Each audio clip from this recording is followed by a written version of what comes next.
and he still shoots at me, dude. He won't die.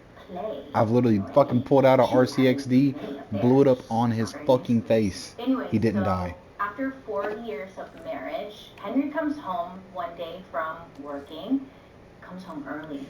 He opens up the door. What does he find? Louise is inside with another man. He's absolutely devastated. Like, he's heartbroken over this. And because he walked in on Louise, the love of his life, cheating on him, he fell into like a really deep depression, okay? And then soon after, he ended up committing suicide. Yes, it's rough in the first 5 minutes, I know. After her husband's death, Louise decides to move to Shreveport, Louisiana, another part of Louisiana. So she moves, and she's in need of a job, right? She's got bills to pay. She's new in town. Great. So she starts looking around for a job.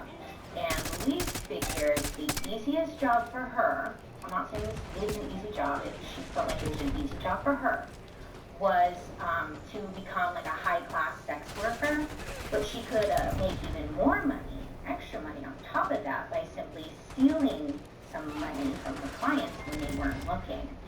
So she would, you know, when they were like doing something else, she was sneaking off and like taking some money from them. And Louise, she pulled these tricks for about 2 years, but decided she was over it. And then in 1911, Louise moved to Boston, where she wanted to change her name for some reason. She needed to rebrand, and she changed her name to Louise M. Gold. Oh my gosh, I messed up. Oh dear. Sometimes you mess up your eyeliner, and that's okay.